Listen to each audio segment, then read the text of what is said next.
여러분, 오늘 하루도 정약 용명언의 마음으로 시작하고 계십니까? 말이 입 밖으로 나가는 순간 당신은 이미 치고 있습니다. 많은 분들이 이렇게 생각하십니다. 내가 하고 싶은 말을 참는 것은 지는 것이다. 솔직하게 말해야 진심이 전해진다. 가족끼리 무슨 말을 못해. 완전히 틀렸습니다. 말을 아끼는 것이 패배가 아닙니다.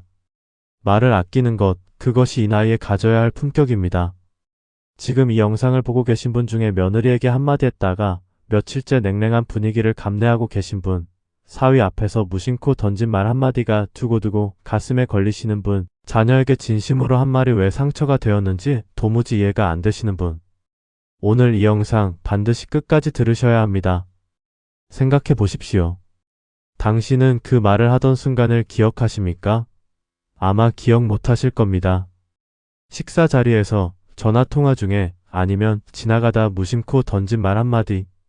당신에게는 그냥 스쳐 지나간 말이었을 겁니다. 그런데 상대에게는 그 말이 하루 종일 머릿속을 맴돌았습니다. 잠자리에 들어서도 그 말이 떠올랐습니다. 며칠이 지나도 몇 달이 지나도 그 말이 지워지지 않았습니다. 이것이 말의 무서움입니다. 이것이 혀가 가진 힘입니다. 칼에 베인 상처는 시간이 지나면 아뭅니다.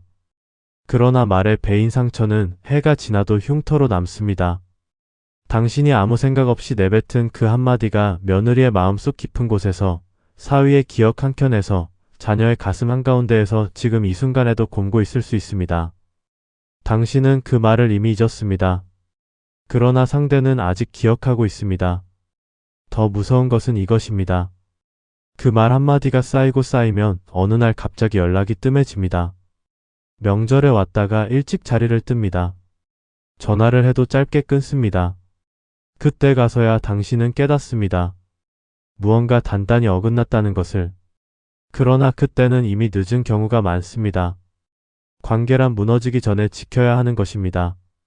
무너진 뒤에 복구하려면 10배의 시간과 노력이 필요합니다. 그리고 끝내 복구되지 않는 관계도 있습니다. 정약용은 일생에 걸쳐 이 한마디를 되뇌었습니다. 말이 나를 다스리지 못하면 말이 나를 망친다. 혀는 몸에서 가장 작은 기관입니다. 그러나 관계를 무너뜨리는 데에는 가장 빠른 기관이기도 합니다. 뼈를 부러뜨리는 데는 큰 힘이 필요합니다. 그러나 관계를 부러뜨리는 데는 말 한마디면 충분합니다. 그래서 오늘 이 이야기를 꺼내지 않을 수 없었습니다. 오늘 이 영상에서는 며느리, 사위, 자녀와의 관계에서 혀가 잘려도 절대로 말하면 안 되는 5가지를 먼저 짚어드리고, 그 다음으로 많은 분들이 선의로 했다가 오히려 관계를 망치는 반드시 조심해야 할 함정 3가지도 함께 말씀드리겠습니다. 이 영상을 끝까지 보시면 오늘 이후로 당신의 말이 달라질 것입니다. 말이 달라지면 관계가 달라집니다. 관계가 달라지면 당신의 노후가 달라집니다. 끝까지 함께 해주십시오. 말 한마디를 바꾸는 것은 사소한 것처럼 보입니다. 그러나 그 사소한 변화가 쌓이면 관계 전체가 달라집니다. 작은 것이 큰 것을 만듭니다. 오늘 이 영상에서 배우신 것 하나만 실천해 보십시오. 그 하나가 시작입니다. 아직 구독 전이시라면 지금 바로 구독 버튼을 눌러주십시오. 매주 삶의 깊이를 더하는 이야기로 찾아뵙겠습니다. 당신의 좋아요 하나가 같은 고민을 안고 계신 분께 이 영상을 전합니다. 자, 지금 바로 시작하겠습니다. 첫 번째, 비교하는 말입니다. 왜 비교하는 말이 그토록 위험합니까? 비교는 단순한 말이 아닙니다. 비교는 상대의 존재 자체를 재단하는 행위입니다. 당신은 그냥 한 말이라고 생각하실 겁니다. 그저 솔직하게 느낀 것을 표현했을 뿐이라고 생각하실 겁니다. 그러나 그 말을 들은 상대는 전혀 다르게 받아들입니다. 자신이 저울 위에 올려진 느낌을 받습니다. 그리고 그 저울에서 자신이 가벼운 쪽으로 기울었다는 것을 압니다. 이것이 비교가 관계를 망치는 구조입니다. 당신은 말했을 뿐이지만 상대는 심판받은 것입니다. 그 심판을 내린 사람이 누구입니까? 다름 아닌 가장 가까운 가족입니다. 가까운 사람에게 받은 심판일수록 상처는 더 깊습니다. 낯선 사람의 비교는 흘려들을 수 있습니다. 그러나 가족의 비교는 마음 깊이 꽂힙니다. 그래서 더 위험한 것입니다. 왜 이런 일이 벌어집니까? 이유는 세 가지입니다. 첫째, 비교는 서열을 만듭니다. 옆집 며느리는 매주 온다더라. 친구 아들은 용돈을 이만큼 드린다더라. 사위가 처갓집에 저렇게 잘한다더라. 이 말들은 정보가 아닙니다. 이 말들은 당신의 며느리에게, 자녀에게, 사위에게 나는 지금 꼴찌라는 판정을 내리는 것입니다. 사람은 서열의 아래쪽에 놓이는 순간 두 가지 반응 중 하나를 합니다. 분노하거나 포기하거나. 두 가지 모두 관계의 독입니다. 분노는 갈등을 만들고 포기는 단절을 만듭니다. 어느 쪽이든 당신이 원하는 방향이 아닙니다. 당신이 비교를 통해 얻으려 한 것은 더 나은 관계였을 겁니다. 그러나 비교가 만드는 것은 더 나쁜 관계입니다. 이것이 비교의 역설입니다. 비교는 당신이 원하는 것을 멀어지게 만드는 말입니다. 서열을 만드는 대신 인정을 선택하십시오. 인정이 관계를 살립니다. 며느리가 나름대로 애쓰고 있다는 것을 당신도 알고 계십니다. 자녀가 자기 방식으로 부모를 챙기고 있다는 것도 알고 계십니다. 그런데 비교하는 말 한마디는 그 모든 노력을 한순간에 지워버립니다. 상대는 생각합니다. 내가 뭘 해도 인정받지 못하는구나. 그 생각이 자리를 잡는 순간 노력할 이유가 사라집니다. 기대를 채워줄 수 없다는 확신이 생기면 사람은 손을 놓아버립니다. 더 열심히 하는 것이 아니라 아예 그만두는 쪽을 선택합니다. 당신은 더 잘해주기를 바랐지만 결과는 정반대로 흘러가는 것입니다. 비교가 노력을 죽이는 것입니다. 셋째, 비교는 상처를 반복시킵니다. 비교의 말은 그 자리에서 끝나지 않습니다. 며느리는 집에 돌아가서도 그 말을 곱씹습니다. 자녀는 혼자 있는 밤에 그 말이 떠올라 억울함을 느낍니다. 사위는 다음번 처갓집 방문이 부담스러워집니다. 말은 한 번 했지만 상처는 수십 번 반복됩니다. 그리고 그 반복이 켜켜이 쌓일수록 상대의 마음속에 당신을 향한 담이 조금씩 높아집니다. 처음에는 낮은 담입니다. 그러나 비교가 반복될수록 그 담은 높아지고 두꺼워지고 결국 허물 수 없는 벽이 됩니다. 이것이 비교가 가진 잔인함입니다. 넷째, 비교는 관계의 분위기 전체를 바꿉니다. 한번 비교하는 말이 나온 자리는 이후로도 긴장된 자리가 됩니다. 며느리는 시어머니를 만날 때마다 생각합니다. 오늘은 또 무슨 비교를 하실까? 그 생각만으로도 만남이 부담스러워집니다. 사위는 처갓집에 가기 전날부터 긴장합니다. 자녀는 부모와의 통화가 끝나고 나서 기분이 나빠집니다. 비교 한마디가 앞으로의 모든 만남에 그림자를 들이우는 것입니다. 당신이 원하는 것이 편안한 관계라면 비교는 그 편안함을 영원히 빼앗는 말입니다.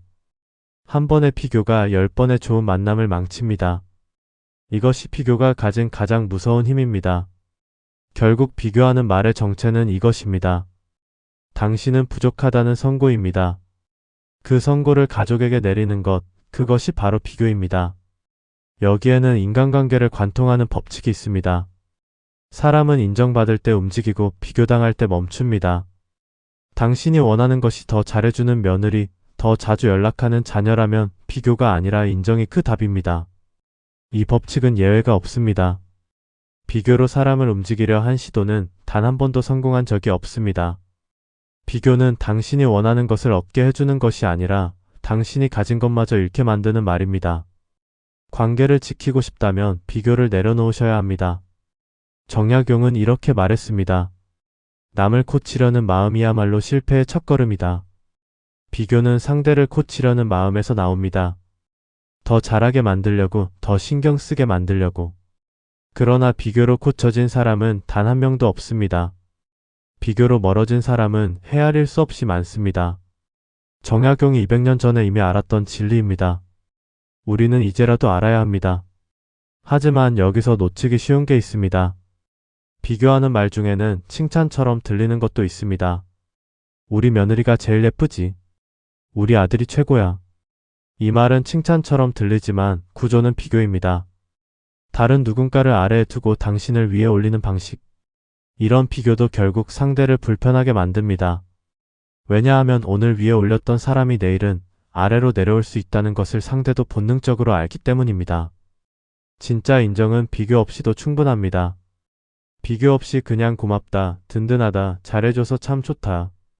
이 말만으로도 충분합니다. 오히려 비교 없는 인정이 더 깊이 박힙니다. 아무 조건 없이 그냥 좋다는 말, 그것이 사람의 마음을 움직입니다. 그 말 한마디가 비교 10마디보다 관계를 단단하게 만듭니다. 오늘부터 이렇게 해보십시오. 첫째, 비교하고 싶은 말이 목까지 올라올 때 삼키십시오. 그 말은 상대에게 전혀 도움이 되지 않습니다. 당신의 답답함을 잠깐 풀어줄 뿐 관계에는 상처만 남깁니다. 삼키는 것이 지는 것이 아닙니다. 삼키는 것이 관계를 지키는 것입니다. 말을 참을 때마다 당신은 관계를 한 번씩 살리는 겁니다. 둘째, 비교 대신 구체적인 인정을 쓰십시오. 옆집 며느리는 매주 온다더라. 대신 내가 이렇게 와줘서 정말 고맙다. 사위가 저렇게 한다더라. 대신 자네가 이렇게 신경 써줘서 든든하다. 말의 방향만 바꿔도 관계는 달라집니다. 같은 마음이라도 어떤 말로 표현하느냐가 관계의 온도를 결정합니다. 셋째, 이 문장을 기억해 두십시오. 비교는 관계를 재고 인정은 관계를 살린다. 비교하고 싶은 순간마다 이 문장을 속으로 되뇌어 보십시오. 그 한 번의 멈춤이 관계를 지킵니다. 이 원리만 붙들고 계시면 응용이 됩니다. 핵심은 상대를 저울에 올리지 않는 것입니다. 표현은 달라져도 됩니다. 이 핵심만 지키십시오. 비교를 참는 것이 처음에는 답답할 수 있습니다. 하고 싶은 말을 꾹꾹 눌러야 하니까요. 그러나 그 답답함이 시간이 지나면 뿌듯함으로 바뀌는 경험을 하게 되실 겁니다. 참은 말이 관계를 지켰다는 것을 느끼는 순간이 옵니다. 며느리가 먼저 연락을 해오는 날, 사위가 먼저 방문하는 날, 자녀가 웃으며 이야기를 꺼내는 날. 그날이 바로 당신이 말을 참은 덕분에 온 날입니다. 그날을 기대하며 오늘의 말을 삼키십시오. 왜 이 말이 그토록 위험합니까? 며느리의 친정 이야기, 사위의 집안 이야기. 이 주제는 건드리는 순간 이미 늦습니다. 당신은 그냥 사실을 말했을 뿐이라고 생각하실 겁니다. 그냥 보이는 것을 말했을 뿐이라고 생각하실 겁니다. 그러나 상대에게는 전혀 다르게 들립니다. 내 뿌리를 건드렸다고 느낍니다. 내 부모를, 내 형제를, 내 집안 전체를 건드렸다고 느낍니다. 사람은 자기 자신이 욕먹는 것보다 자기 가족이 욕먹는 것을 더 참지 못합니다. 이것이 인간의 본성입니다. 수십 년을 함께 살며 정든 부모와 형제입니다. 그 뿌리를 건드리는 말은 단순한 비판이 아닙니다. 전쟁의 시작입니다. 당신이 의도하지 않았더라도 상대는 이미 전투태세를 갖춥니다. 왜 이런 일이 벌어집니까? 이유는 세 가지입니다. 첫째, 집안은 정체성입니다. 며느리에게 친정은 단순한 출신지가 아닙니다. 자신이 누구인지를 구성하는 뿌리입니다. 사위에게 자기 집안은 단순한 배경이 아닙니다. 자신이 살아온 역사입니다. 그 집안을 건드리는 말은 단순한 비판이 아닙니다. 그 사람의 정체성을 부정하는 것입니다. 정체성을 부정당한 사람은 방어 본능이 발동합니다. 그리고 그 방어는 당신을 향하게 됩니다. 오해가 아닙니다. 당신이 먼저 경계를 침범한 것입니다. 침범당한 쪽에서 방어하는 것은 당연한 일입니다. 그 방어가 벽이 되고 그 벽이 단절이 됩니다. 벽이 한번 세워지면 허무는데 훨씬 많은 시간이 걸립니다. 처음부터 벽이 세워지지 않도록 하는 것이 현명합니다. 그 시작이 집안 이야기를 꺼내지 않는 것입니다. 둘째, 집안 이야기는 반드시 전해집니다. 당신이 며느리 뒤에서 한 말은 반드시 며느리의 귀에 들어갑니다.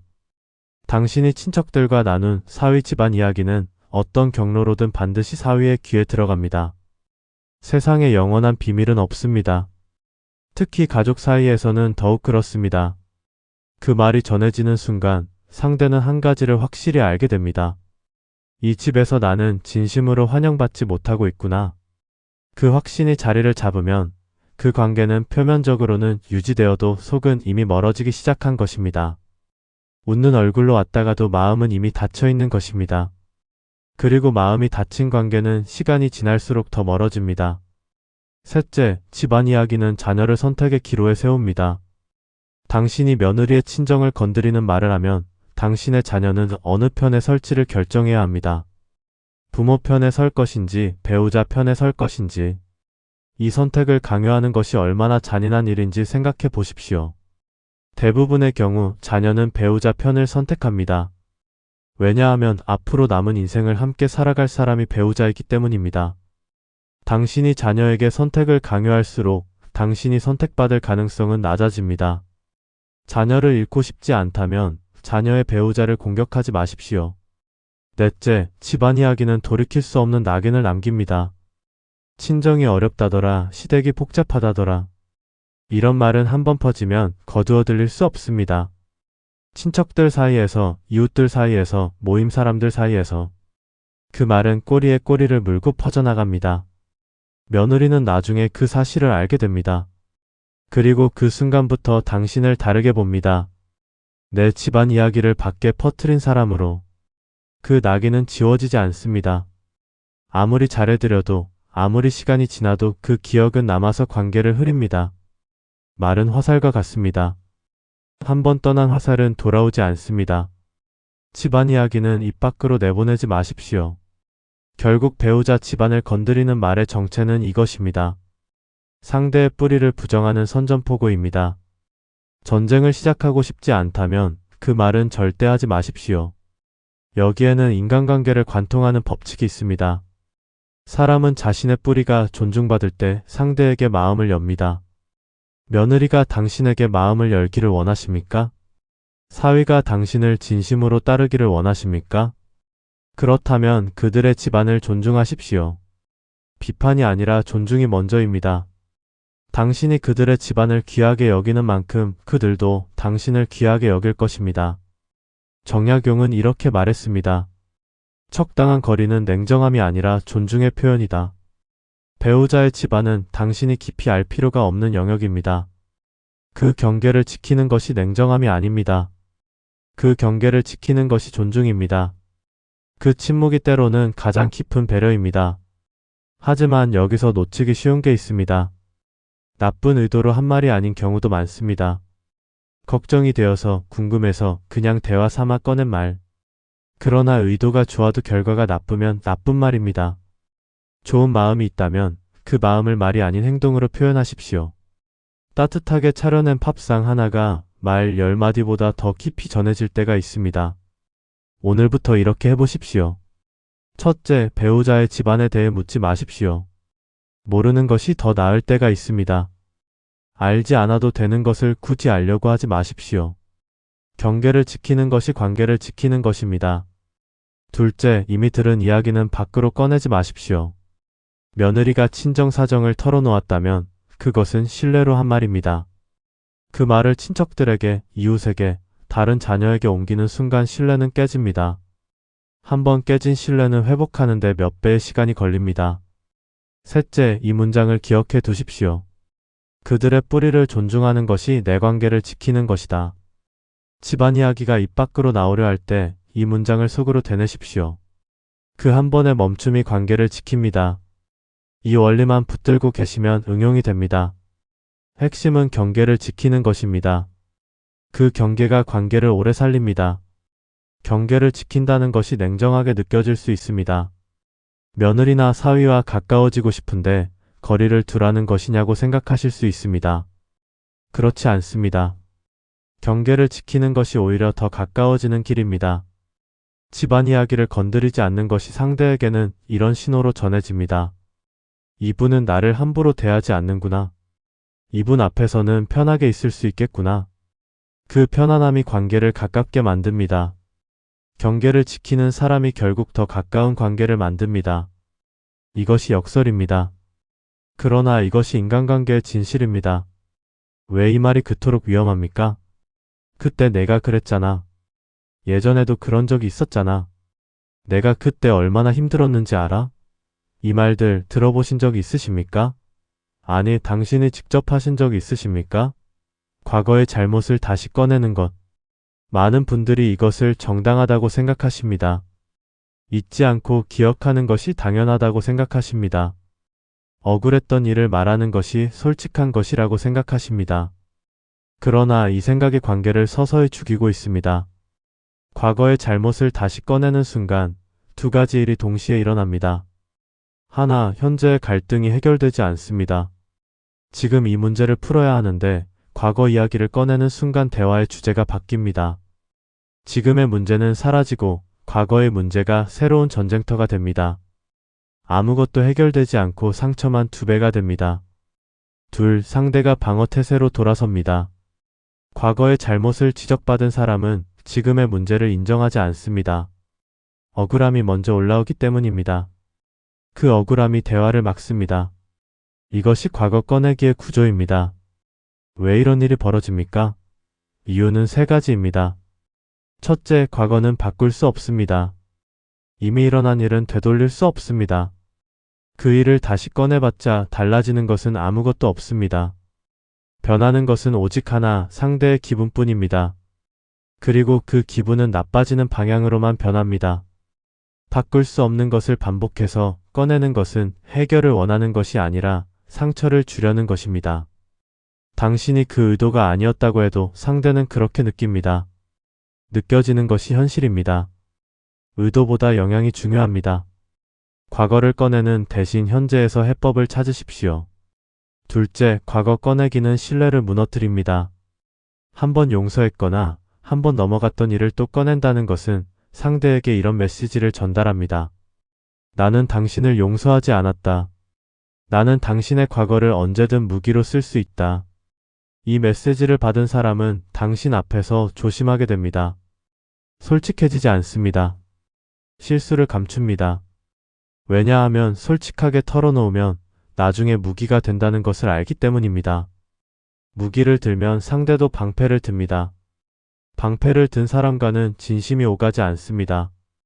당신이 원하는 것이 솔직한 관계라면 과거를 무기로 쓰지 마십시오. 솔직한 관계는 안전한 관계에서만 만들어집니다. 안전한 관계란 과거의 실수가 나중에 무기로 돌아오지 않는 관계입니다. 그 안전함을 만드는 것이 당신의 몫입니다. 과거를 내려놓을 때 그 안전함이 만들어집니다. 셋째, 과거 꺼내기는 현재를 망칩니다. 명절에 모인 자리, 함께하는 식사 자리, 오랜만에 만난 자리. 그 자리에서 과거의 상처를 꺼내는 순간 그 자리 전체가 무너집니다. 상대는 생각합니다. 이 자리에 오지 말았어야 했다. 다음에는 오지 말아야겠다. 현재를 망치는 말은 미래도 망칩니다. 그 자리를 지키고 싶다면 과거는 그 자리에 꺼내지 마십시오. 넷째, 과거 꺼내기는 미래를 막습니다. 과거를 자주 꺼내는 사람 곁에 있으면 상대는 미래를 그리기 어렵습니다. 지금 잘해도 나중에 이것이 꺼내질 것이구나. 그 생각이 관계에 대한 희망을 꺾습니다. 관계에 희망이 없으면 노력할 이유가 없습니다. 노력하지 않는 관계는 점점 식어갑니다. 과거를 꺼내는 것은 현재의 상처뿐 아니라 미래의 가능성까지 닫아버리는 것입니다. 당신이 원하는 것이 더 나아지는 관계라면 과거는 덮어두어야 합니다. 덮어두는 것이 약함이 아닙니다. 미래를 여는 것입니다. 결국 과거의 잘못을 다시 꺼내는 말의 정체는 이것입니다. 해결이 아니라 복수입니다. 의식하든 의식하지 않든 그 말은 상대에게 상처를 돌려주려는 행위입니다. 그리고 복수는 관계를 끝냅니다. 여기에는 인간관계를 관통하는 법칙이 있습니다. 용서는 상대를 위한 것이 아니라 나를 위한 것입니다. 과거를 계속 꺼내는 사람은 상대를 벌주는 것처럼 보이지만 실제로는 자기 자신을 그 과거에 가두고 있는 것입니다.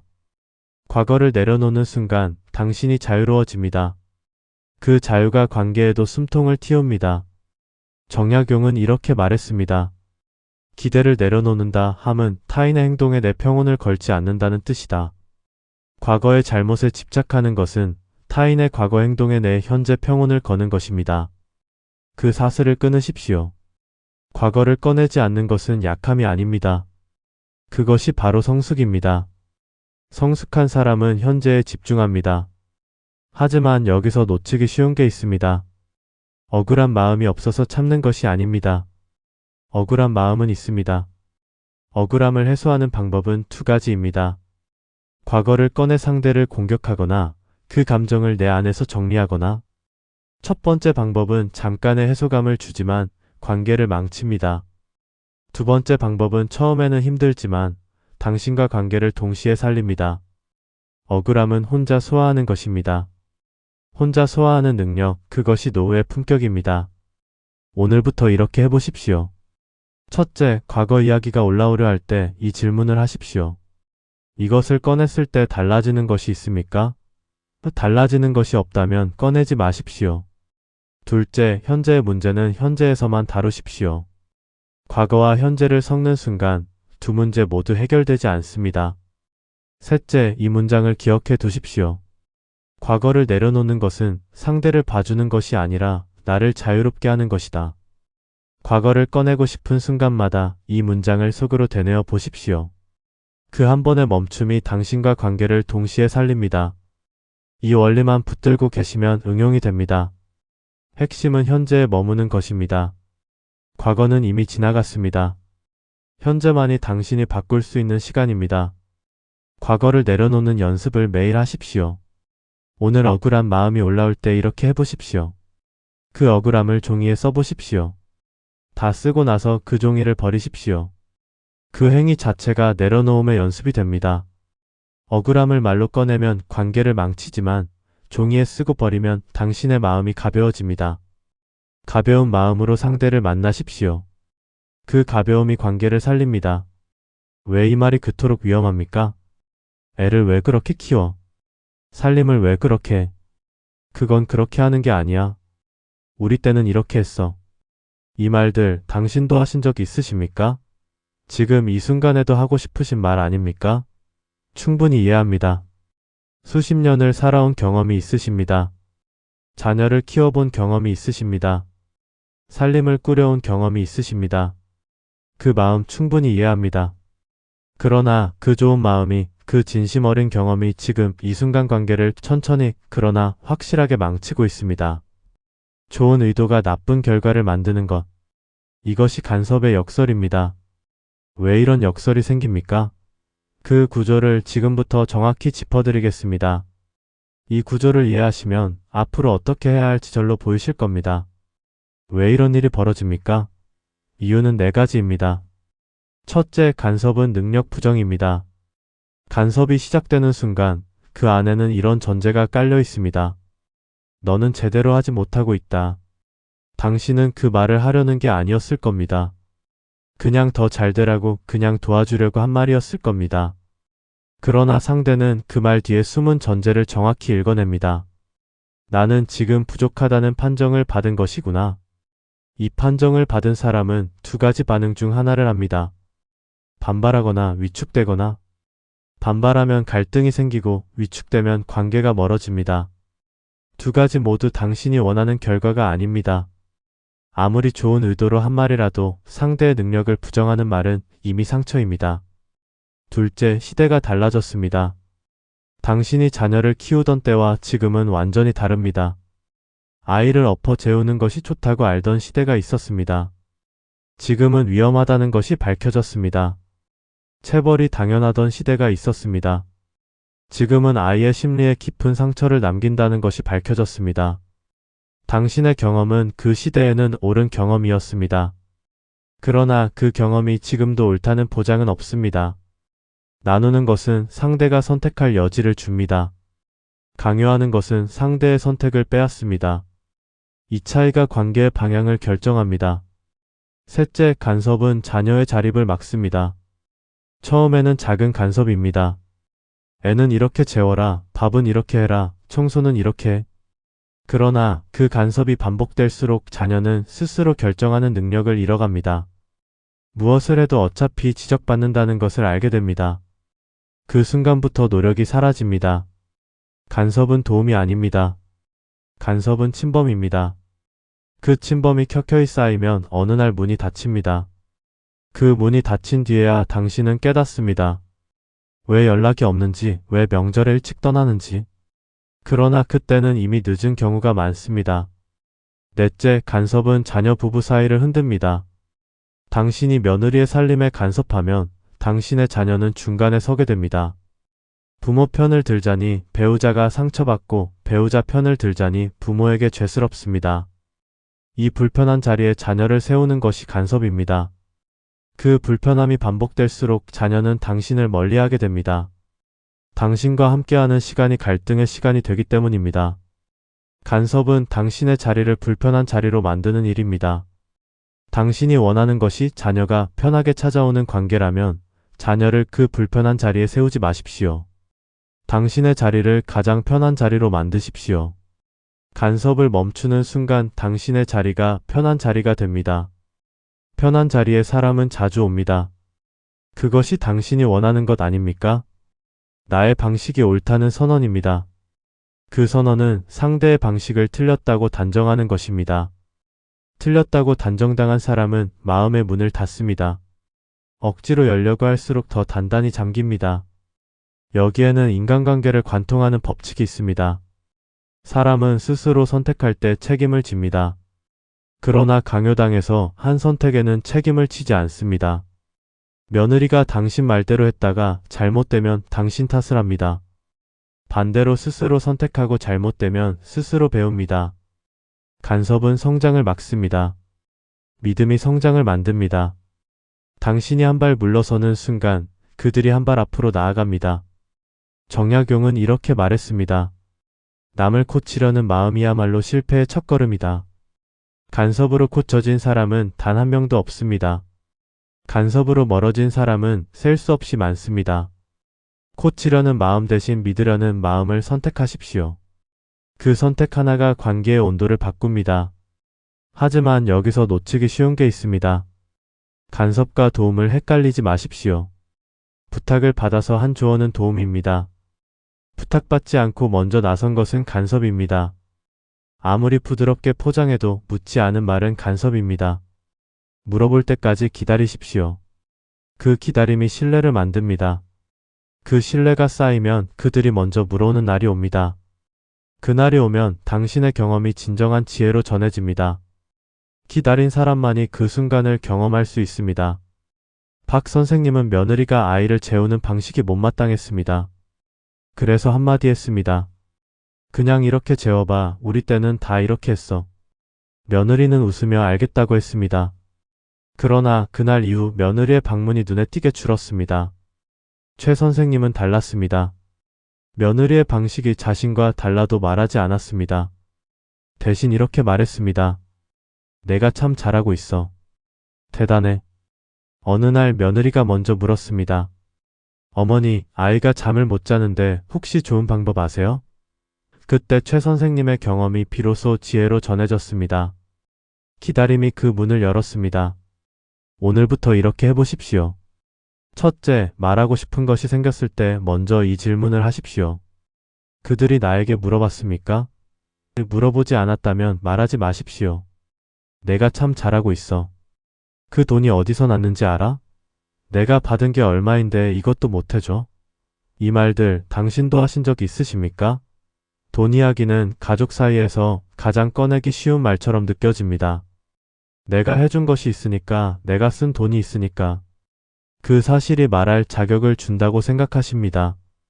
그러나 그 순간 가족 관계는 돈으로 계산하는 관계로 바뀝니다.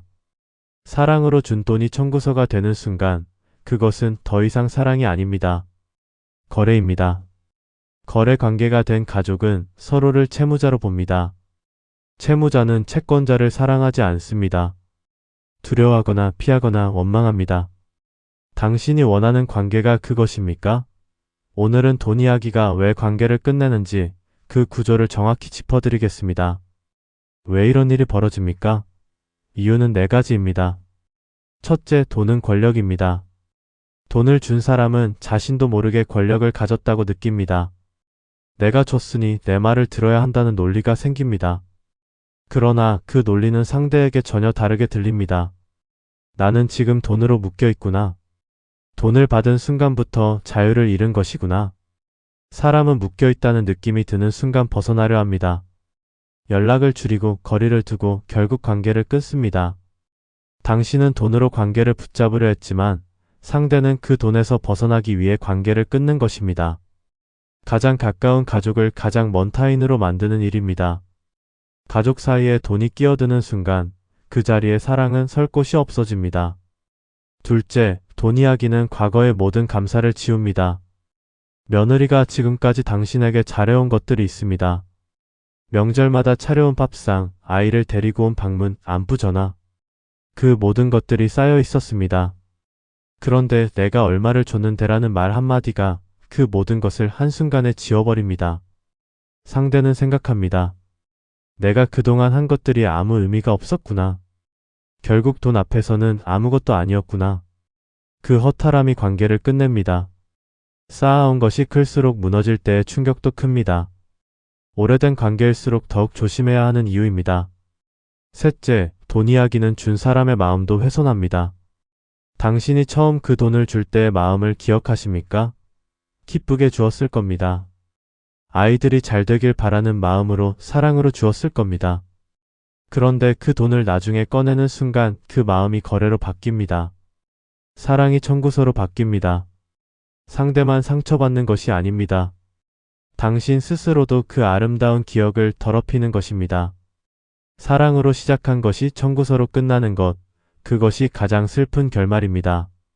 아름다운 시작을 아름다운 기억으로 남겨두십시오. 넷째, 돈 이야기는 형제간 갈등을 만듭니다. 한 자녀에게 더 줬다는 이야기가 나오는 순간 형제들 사이에 금이 갑니다. 누구는 더 받고 누구는 덜 받았다는 계산이 시작됩니다. 그 계산은 한번 시작되면 멈추지 않습니다. 명절마다, 제삿날마다 누가 더 받았느냐는 이야기가 끼어듭니다. 그리고 그 갈등은 부모가 있는 동안보다 부모가 세상을 떠난 뒤에 더 크게 폭발합니다. 당신이 세상을 떠난 뒤에도 그 갈등은 계속됩니다. 형제를 갈라놓는 부모가 되고 싶으십니까? 그렇지 않다면 돈 이야기는 꺼내지 마십시오. 형제가 사이좋게 지내는 것이 당신의 가장 큰 유산입니다. 그 유산을 지키는 것이 돈 이야기를 참는 것에서 시작됩니다. 결국 돈과 재산에 관한 말의 정체는 이것입니다. 사랑을 거래로 바꾸는 선언입니다. 당신이 원하는 것은 사랑입니다. 사랑을 지키고 싶다면 돈 이야기를 꺼내지 마십시오. 돈은 가장 강력한 말이기도 하고 가장 위험한 말이기도 합니다. 그 말 한마디가 수십 년의 관계를 끝낼 수 있습니다. 혀가 잘려도 절대 꺼내서는 안 되는 말입니다. 여기에는 인간관계를 관통하는 법칙이 있습니다. 진짜 선물에는 청구서가 없습니다. 줄 때 이미 끝난 것입니다. 줬으면 잊으십시오. 그 망각이 진정한 사랑이고 그 망각이 관계를 살립니다. 정약용은 이렇게 말했습니다. 한계 없는 사랑은 관계를 썩게 만든다. 내가 이만큼 줬으니 이만큼 받아야 한다는 마음. 그 마음이 관계를 썩게 만드는 것입니다. 사랑은 주고 있는 것입니다. 기억하는 순간 그것은 사랑이 아닙니다. 하지만 여기서 놓치기 쉬운 게 있습니다. 억울한 마음이 올라오는 것은 당연합니다. 그러나 그 억울함을 돈 이야기로 꺼내는 순간 관계만 망가집니다. 준 것에 대한 기대를 내려놓는 순간 억울함도 사라집니다. 기대가 없는 곳에 억울함도 없습니다. 기대가 없는 곳에 진정한 관계가 싹틉니다. 김 여사님은 자녀에게 목돈을 줄 때마다 기록해 두었습니다. 그리고 자녀가 마음에 들지 않는 행동을 할 때마다 그 기록을 꺼냈습니다. 처음에는 자녀가 미안해했습니다. 그러나 그것이 반복되자 자녀는 생각했습니다. 어차피 나중에 무기가 될 테니 받지 말자. 결국 돈도 받지 않고 연락도 끊었습니다. 이 여사님은 달랐습니다. 그냥 쓰렴. 잊어버려도 돼. 엄마가 기쁘게 주는 거야. 그리고 정말로 잊었습니다. 자녀는 그것을 알았습니다. 더 자주 연락하고 더 자주 찾아왔습니다. 청구서 없는 사랑이 사람을 붙드는 것입니다. 오늘부터 이렇게 해보십시오. 첫째, 준 것은 준 순간 잊으십시오. 기록하지 마십시오. 기억하지 마십시오. 준 것을 잊는 것이 진짜 선물입니다.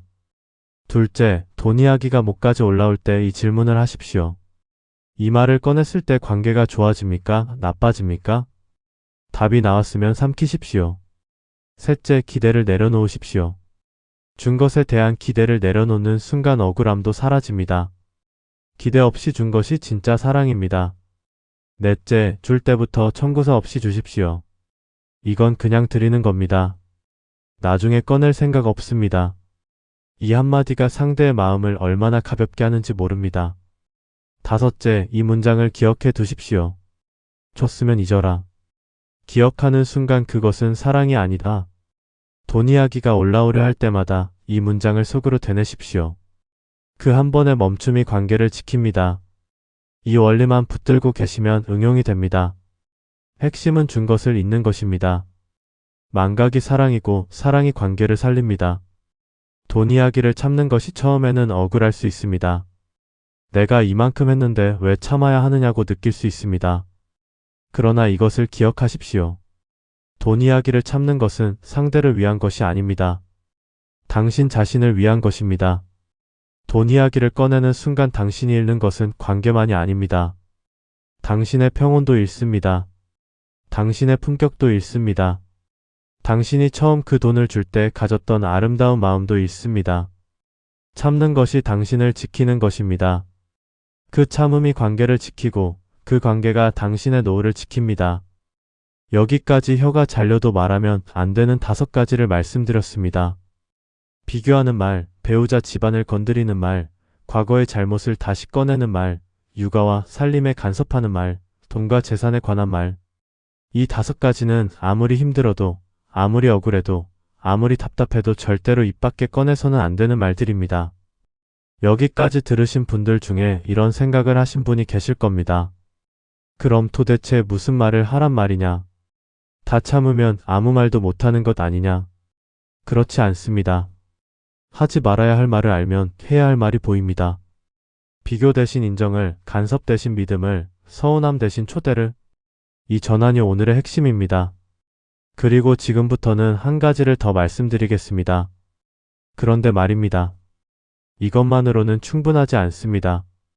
많은 분들이 나쁜 말을 참으면서도 선의로 한 말이 관계를 망치는 경우가 있습니다. 좋은 뜻으로 했는데, 잘해주려고 했는데, 그런데 왜 관계가 나빠지는지 모르겠다는 분들이 많습니다. 지금부터는 그 이야기를 해드리겠습니다. 선의로 했다가 오히려 관계를 망치는 함정 3가지.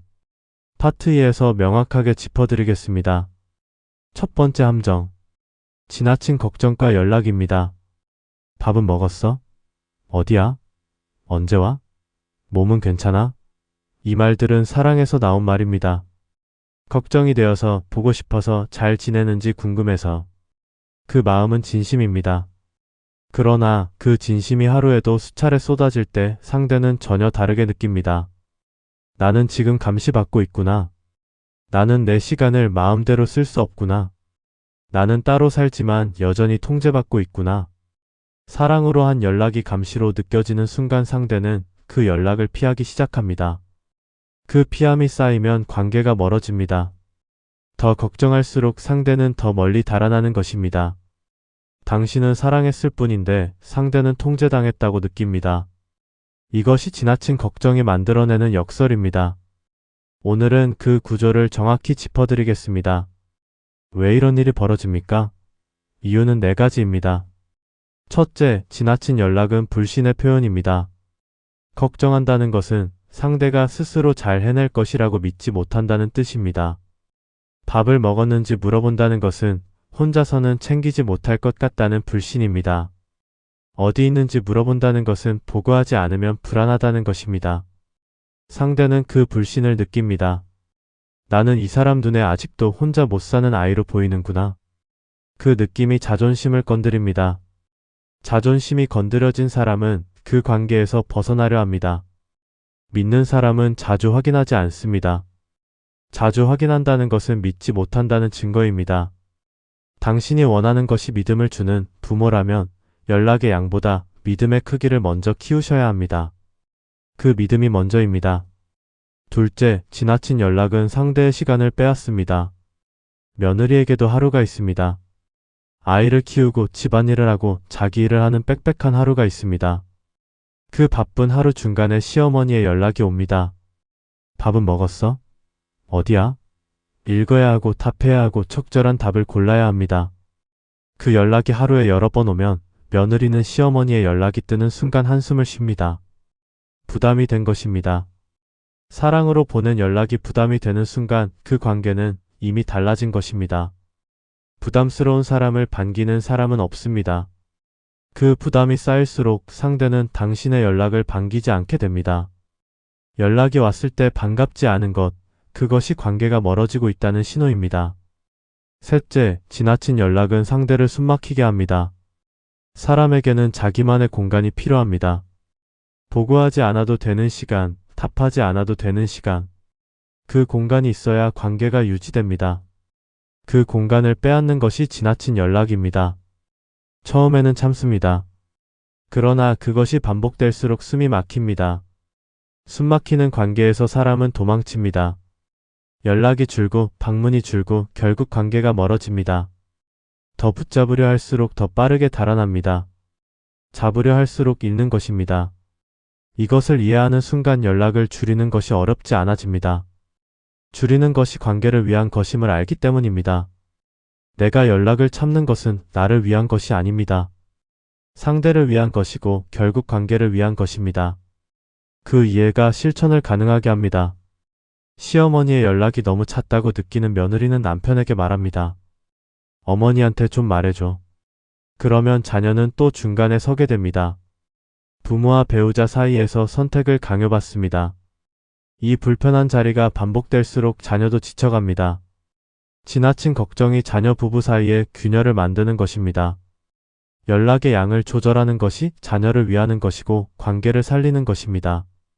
자녀에게 그 불편한 선택을 강요하지 마십시오. 당신이 연락 한 번을 참는 것이 자녀의 결혼 생활을 지키는 것입니다. 그것이 진짜 부모의 사랑입니다. 결국 지나친 걱정과 연락의 정체는 이것입니다. 사랑이라는 이름을 한 통째입니다. 자유를 빼앗긴 사람은 그 관계에서 벗어나려 합니다. 사랑으로 했는데 통제로 느껴지는 것, 이것이 지나친 걱정이 가진 역설입니다. 여기에는 인간관계를 관통하는 법칙이 있습니다. 적당한 거리는 냉정함이 아니라 존중의 표현입니다. 자주 연락하는 사람보다 필요할 때 곁에 있는 사람이 더 소중합니다. 언제든 달려올 수 있다는 믿음을 주십시오. 그 믿음이 매일의 연락보다 훨씬 강한 연결고리가 됩니다. 정약용은 이렇게 말했습니다. 관계를 움켜쥐려는 순간 이미 관계는 금이 가고 있다. 지나친 연락은 관계를 움켜쥐려는 행위입니다. 손을 더 세게 쥘수록 상대는 더 아파합니다. 쥐는 대신 펴십시오. 그 열린 손 위에 상대가 스스로 머뭅니다. 하지만 여기서 놓치기 쉬운 게 있습니다. 연락을 줄이면 상대가 나를 잊는 것 아닌가 하는 두려움이 생깁니다. 그러나 이것을 기억하십시오. 진짜로 멀어지는 관계는 연락이 없어서 멀어지는 것이 아닙니다. 연락이 너무 많아서 멀어지는 것입니다. 하루에 10번 보내는 안부 문자보다 한 달에 한 번 보내는 진심 어린 문자가 관계를 살립니다. 김 선생님은 며느리에게 하루에 서너 번 연락을 했습니다. 밥은 먹었어? 어디야? 오늘은 좀 어때? 3달이 지나자 답장이 늦어졌습니다. 6달이 지나자 읽고도 답하지 않는 경우가 생겼습니다. 김 선생님은 이유를 몰랐습니다. 최 선생님은 달랐습니다. 일주일에 한 번 짧고 따뜻한 문자를 보냈습니다. 이번 주도 잘 지내길 바란다. 보고 싶다. 며느리는 그 문자가 올 때마다 기분이 좋았습니다. 그리고 먼저 연락을 해왔습니다. 어머니, 이번 주말에 들러도 될까요? 거리가 관계를 살린 것입니다. 오늘부터 이렇게 해보십시오. 첫째, 연락의 횟수를 절반으로 줄이십시오. 줄이는 것이 관심을 끊는 것이 아닙니다. 상대의 시간을 존중하는 것입니다. 둘째, 질문보다 마음을 전하십시오. 밥은 먹었어? 어디야? 대신 오늘도 잘 지내길 바란다. 보고 싶다. 이 문자는 답을 요구하지 않습니다. 부담 없는 연락이 오히려 더 따뜻하게 전해집니다. 셋째, 답장이 늦어도 재촉하지 마십시오. 기다리십시오. 그 기다림이 상대에게 공간을 줍니다. 그 공간 안에서 상대는 당신을 그리워합니다. 넷째, 이 문장을 기억해 두십시오. 덜 연락하는 것이 더 사랑하는 방법일 수 있다. 연락하고 싶은 마음이 올라올 때마다 이 문장을 속으로 되뇌십시오. 그 한 번의 멈춤이 관계를 지킵니다. 이 원리만 붙들고 계시면 응용이 됩니다. 핵심은 상대의 공간을 존중하는 것입니다. 그 존중이 관계를 살립니다. 연락을 줄인다는 것이 처음에는 불안하게 느껴질 수 있습니다. 상대가 나를 잊는 것 아닐까? 상대가 나를 소홀히 여기는 것 아닐까? 그 불안이 올라올 때마다 이것을 기억하십시오. 진짜로 멀어지는 관계는 연락이 없어서 멀어지는 것이 아닙니다. 서로가 서로를 진심으로 원할 때 관계는 이어집니다. 그 진심은 연락의 횟수가 만드는 것이 아닙니다. 연락의 질이 만드는 것입니다. 짧지만 따뜻한 연락 하나가 긴 연락 10개보다 관계를 단단하게 합니다. 당신이 보내는 연락이 상대에게 반가운 연락이 되게 하십시오. 반가운 연락이 되려면 자주가 아니라 진심이어야 합니다. 그 진심이 관계를 살립니다. 두 번째 함정.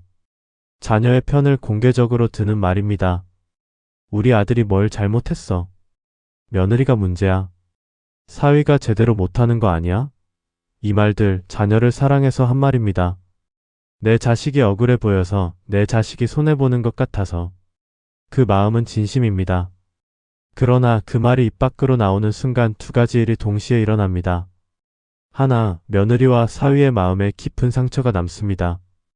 둘, 당신의 자녀가 더 힘든 자리에 서게 됩니다. 사랑으로 한 말이 자녀를 더 힘들게 만드는 것. 이것이 두 번째 함정입니다. 내 자식을 사랑하는 마음이 클수록 더 쉽게 빠지는 함정입니다. 왜 이런 일이 벌어집니까? 이유는 네 가지입니다. 첫째, 공개적인 편들기는 며느리와 사위를 적으로 만듭니다. 당신이 자녀 편을 공개적으로 드는 순간 며느리와 사위는 명확하게 알게 됩니다. 이 집에서 나는 외부인이구나. 이 집에서 나는 결코 내 편이 없구나. 그 확신이 자리를 잡으면 며느리와 사위는 당신의 집을 전쟁터로 인식합니다. 전쟁터에 자주 오는 사람은 없습니다. 명절이 다가올수록 이유를 찾습니다. 바쁘다, 몸이 안 좋다, 다음에 가자. 당신이 공개적으로 편을 든 그날부터 그들의 발길이 줄기 시작한 것입니다. 한번 적으로 인식된 집은 쉽게 편한 집이 되지 않습니다. 처음부터 그 자리를 만들지 않는 것이 중요합니다. 둘째, 편들기는 자녀를 더 힘들게 만듭니다. 부모가 배우자를 공개적으로 비판하면 자녀는 어느 편에 서야 할지 결정해야 합니다. 부모 편을 들면 배우자에게 죄를 짓는 것이고 배우자 편을 들면 부모에게 불효하는 것입니다. 이 선택 자체가 자녀에게는 고통입니다. 당신이 자녀를 사랑해서 한 마리 자녀를 가장 힘든 자리에 세우고 있습니다. 자녀를 위한다면 자녀를 그 자리에 세우지 마십시오. 자녀가 부모와 배우자 사이에서 선택을 강요받지 않을 때 자녀는 비로소 편안해집니다. 그 편안함을 주는 것이 진짜 사랑입니다. 셋째, 한번 내뱉은 편들기는 되돌릴 수 없습니다. 자녀 부부 사이의 갈등은 대부분 시간이 지나면 해결됩니다. 오늘 싸웠다가 내일 화해하는 것이 부부입니다. 그런데 당신이 그 갈등 중간에 뛰어들어 편을 드는 순간 그 갈등은 단순한 부부 싸움이 아니게 됩니다. 시어머니까지 개입된 문제가 됩니다. 부부끼리는 화해할 수 있습니다. 그러나 시어머니의 말은 쉽게 잊히지 않습니다. 부부싸움은 칼로 물 베기라는 말이 있습니다. 그러나 시어머니의 개입은 칼로 돌을 베는 것입니다. 자국이 남습니다. 개입하지 않는 것이 가장 현명한 선택입니다. 넷째, 편들기는 당신의 품격을 낮춥니다. 우리 아들이 뭘 잘못했어? 며느리가 문제야? 이 말은 어떻게 들립니까? 자녀의 배우자를 비난하는 노인의 말로 들립니다. 당신이 원하는 모습이 그것입니까? 기품 있는 어른은 다툼에 뛰어들지 않습니다. 기품 있는 어른은 한 발 물러서서 전체를 봅니다. 당신이 있어야 할 자리는 가장 높은 곳입니다. 가장 넓게 보는 자리, 가장 차분한 자리입니다. 그 자리를 지키십시오. 결국 공개적으로 편을 드는 말의 정체는 이것입니다. 사랑을 무기로 쓰는 것입니다. 그 무기는 상대만 다치게 하는 것이 아닙니다. 결국 당신의 자녀도 다치게 합니다. 여기에는 인간관계를 관통하는 법칙이 있습니다. 가장 현명한 어른은 다툼에서 한 발 물러섭니다. 뛰어드는 것이 용기가 아닙니다. 물러서는 것이 지혜입니다. 자녀 부부의 문제는 자녀 부부가 해결해야 합니다. 당신이 할 수 있는 것은 두 사람 모두와 좋은 관계를 유지하는 것입니다. 그 관계가 있어야 진짜 도움이 필요할 때 도울 수 있습니다. 정약용은 이렇게 말했습니다. 성숙이란 남을 꺾는 게 아니라 내 마음을 다스리는 것이다. 편들고 싶은 마음이 올라올 때 그 마음을 다스리십시오. 그것이 성숙입니다. 그것이 기품입니다. 내 자식 편을 드는 것이 사랑이 아닙니다. 내 자식이 좋은 관계 안에서 살 수 있도록 지켜보는 것이 사랑입니다. 하지만 여기서 놓치기 쉬운 게 있습니다. 편을 들지 말라는 것이 정말 심각한 상황에서도 침묵하라는 것이 아닙니다. 정말 심각한 문제가 있을 때는 당연히 자녀를 보호해야 합니다. 그러나 그것은 공개적인 편들기가 아닌 조용한 대화로 해야 합니다. 공개적으로 선언하는 것과 조용히 대화하는 것은 전혀 다릅니다. 전자는 전쟁을 선포하는 것이고 후자는 자녀를 돕는 것입니다. 오늘부터 이렇게 해보십시오. 첫째, 자녀 부부의 갈등에 개입하지 마십시오. 그들의 문제는 그들이 해결합니다. 모르는 척하는 것이 때로는 최고의 지혜입니다. 둘째, 며느리와 사위에게도 자녀만큼 잘 대하십시오. 두 사람 모두와 좋은 관계를 유지하는 것이 자녀를 위하는 가장 현명한 방법입니다. 셋째, 편들고 싶은 말이 올라올 때 이 질문을 하십시오. 이 말이 자녀를 돕습니까? 자녀를 더 힘들게 합니까? 답이 나오면 그 답대로 하십시오. 넷째, 이 문장을 기억해 두십시오. 자녀를 위하는 가장 좋은 방법은 자녀의 배우자와 좋은 관계를 유지하는 것이다. 편들고 싶은 순간마다 이 문장을 속으로 되뇌십시오. 그 한 번의 멈춤이 자녀와 관계를 동시에 살립니다. 이 원리만 붙들고 계시면 응용이 됩니다. 핵심은 한 발 물러서는 것입니다. 그 물러섬이 자녀를 살리고 관계를 살립니다. 한 가지만 더 말씀드리겠습니다. 물러서는 것이 어렵게 느껴지는 이유가 있습니다. 내가 가만히 있으면 며느리가 이긴다는 느낌이 드는 것입니다. 내가 아무 말도 안 하면 내 자식이 손해를 본다는 느낌이 드는 것입니다. 그 느낌은 자연스러운 것입니다. 그러나 그 느낌을 따라가면 안 됩니다. 관계는 이기고 지는 것이 아닙니다. 이기려 하는 순간 관계는 끝납니다. 당신이 한 발 물러서는 것은 지는 것이 아닙니다. 더 큰 것을 얻는 것입니다. 자녀의 신뢰를 얻는 것입니다. 며느리와 사위의 마음을 여는 것입니다. 그리고 그 신뢰와 열린 마음이 당신의 노후를 따뜻하게 만드는 가장 강력한 힘입니다. 세 번째 함정. 서운함을 직접 표현하는 말입니다. 나한테 왜 이렇게 하니?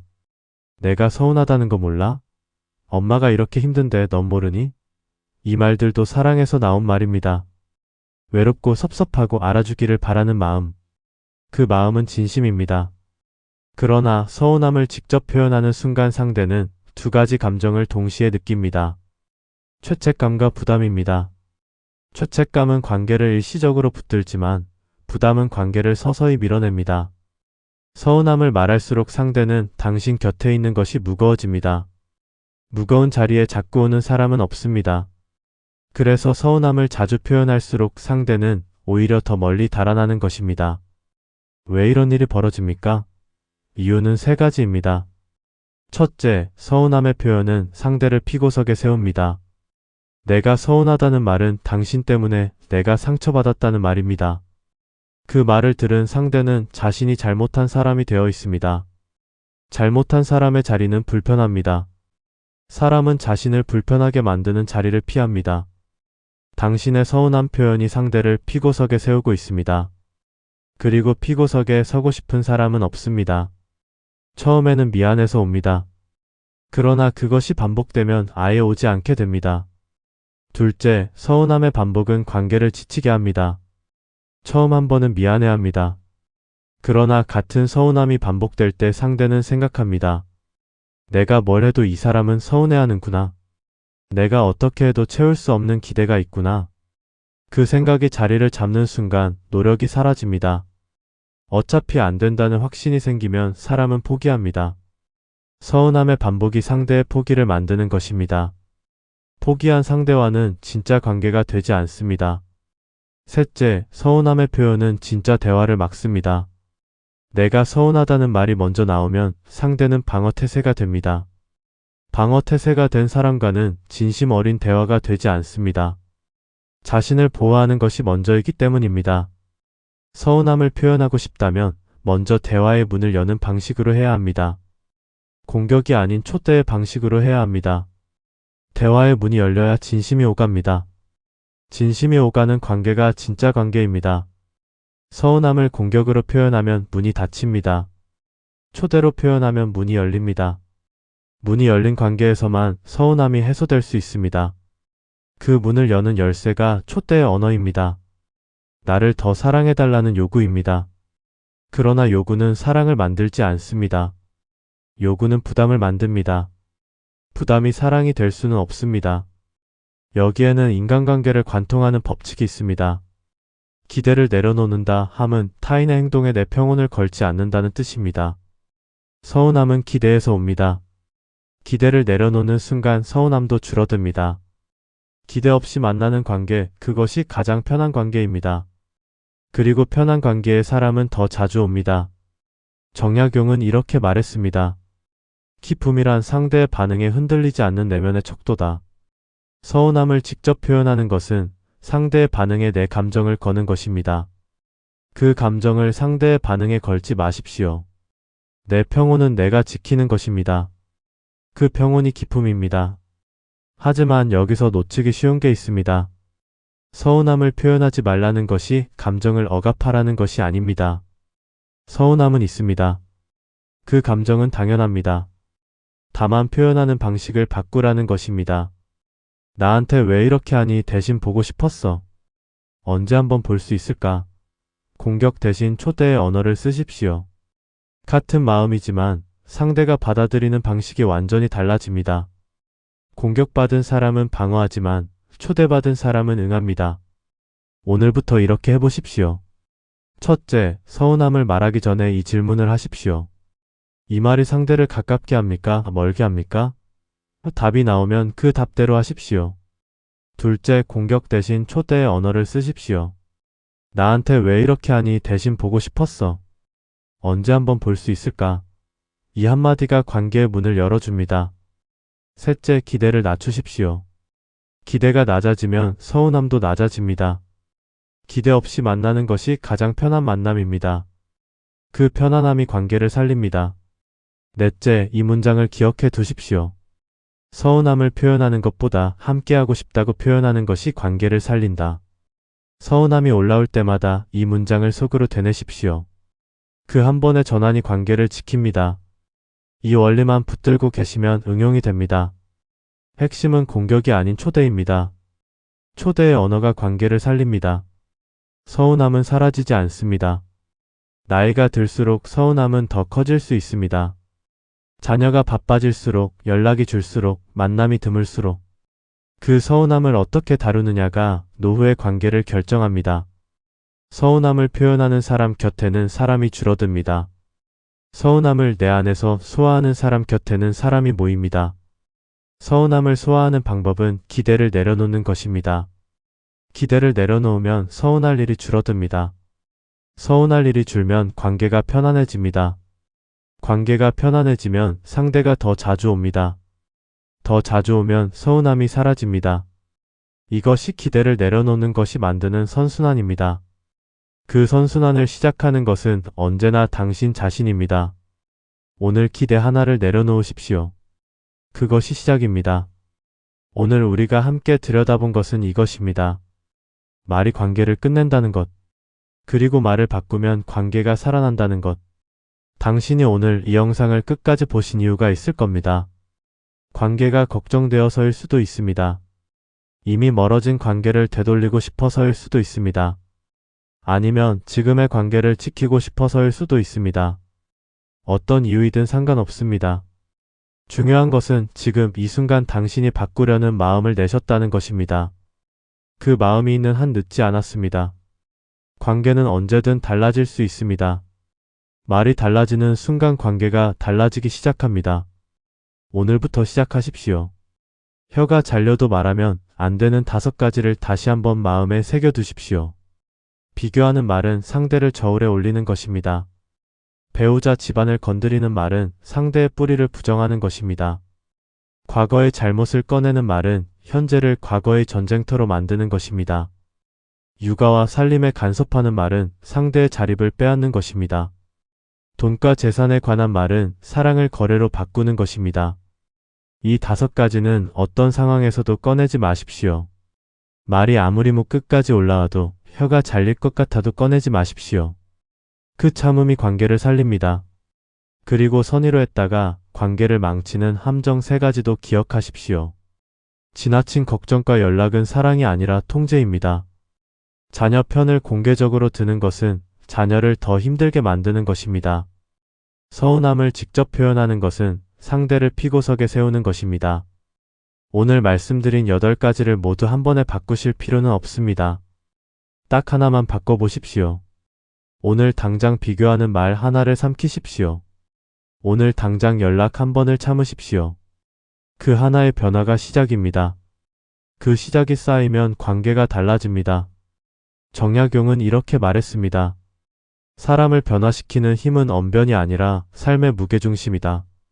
말을 줄이는 것이 무게중심을 잡는 것입니다. 말을 아끼는 것이 품격입니다. 말을 참는 것이 관계를 살리는 것입니다. 오늘 이후로 당신의 말이 달라지기를 바랍니다. 말이 달라지면 관계가 달라집니다.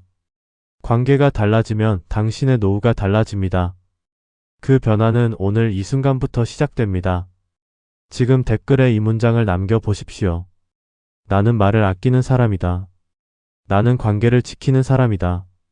이 문장을 남기는 순간 당신은 스스로에게 서명하시는 겁니다. 지금 써보십시오. 오늘 영상이 도움이 되셨다면 좋아요 한번 눌러주세요.